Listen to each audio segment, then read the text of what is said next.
बिस्मिल्लाहिर्रहमानिर्रहीम। अस्सलाम वालेकुम। Welcome to Zaika with Talat. उम्मीद है आप अल्लाह के करम से बिल्कुल खैरियत से होंगे। आज मैं आपको शामी कबाब बनाने का तरीका बता रही हूँ। ये बहुत मज़े के दाल और चिकन के शामी कबाब बनते हैं। वो खाली चिकन के भी बनते हैं, आलू चिकन के भी बनते हैं, लेकिन जो मैं आपको दिखा रही हूँ वो चिकन और दाल के कबाब है। ये इतने मज़े के बनते हैं, बिल्कुल आपने मेरे वाली रेसिपी यूज करनी है तो आपके कबाब बड़े मज़े के बनेंगे। इसके लिए जो चीज़ें चाहिए वो मैंने 1 पाव दाल ली है। इसको मैंने साफ करके 1 घंटा पहले जो है मैंने पानी में इसको भिगो दिया है। ये 1 घंटा दाल पड़ी रहेगी, उसके बाद मैं इसको करूंगी। ये 1 पाव दाल है। ये 1 टीस्पून नमक, 1 टीस्पून मिर्च, हल्दी है 1/2 टीस्पून, और ये है जीरा, सफेद जीरा और गरम मसाला 1/2 टीस्पून। 1 पाव दाल, 1 टमाटर है और 1 किलो चिकन। चिकन मैं बोनलेस नहीं ले रही, बोन वाला चिकन है, तो ये मैं बोन जो है इसकी अलग करूंगी बाद में। ये दाल, मसाले और पानी मैंने लिया है 1 लीटर। ज़्यादा आपने इसको स्टीम नहीं इसकी लेनी कि दाल ज़्यादा गल जाए तो फिर भी कबाब जो है वो बिल्कुल नरम हो जाती हैं और वो अच्छे फ्राई नहीं होते। इसको आपने बिस्मिल्लाहिर्रहमानिर्रहीम। दाल हमारी बहुत अच्छी तरह गल चुकी होगी और मैं चेक करती हूँ। ये देखें पानी भी बिल्कुल खुश्क है, अल्हम्दुलिल्लाह। दाल देखें बिल्कुल गल चुकी है, चिकन भी गल चुका है। ये अब शामी कबाब जो है बनाने के लिए मटेरियल तैयार है।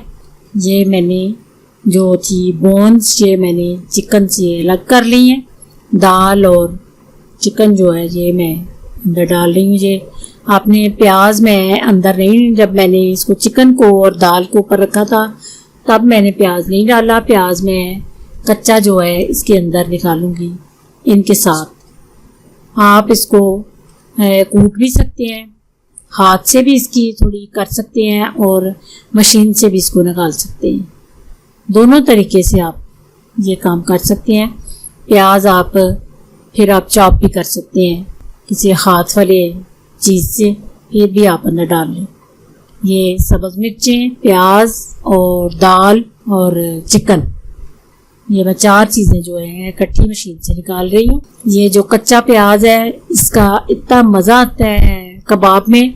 ये आपने बाद में पुदीना ज़रूर डालना है और सब्ज़ धनिया। ये साफ़ करके मैंने धो के, पत्ते काटे नहीं है मैंने, ये वैसे ही मैंने पत्ते डाले हैं।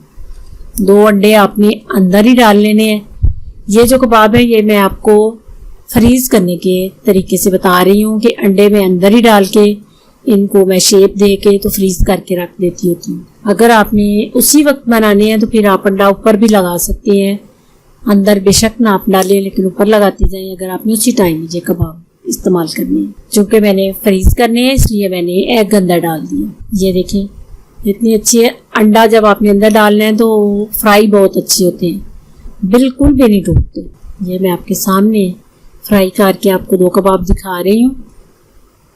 ये देखिए बिस्मिल्लाहिर्रहमानिर्रहीम। माशाल्लाह इतने अच्छे मेरे कबाब फ्राई हुए हैं। ये देखिए इतनी अच्छी लुक आ रही है और इसका टेस्ट जो है ये भी मैं टेस्ट करके आपके सामने आपको बताने लगी हूँ। ये देखिए बिल्कुल कबाब जो है मेरे परफेक्ट तैयार है। आपने इनको ज़रूर ट्राई करना है। अल्लाह आपका हामी नासिर। दुआ में मुझे याद रखना। खुदा हाफिज़।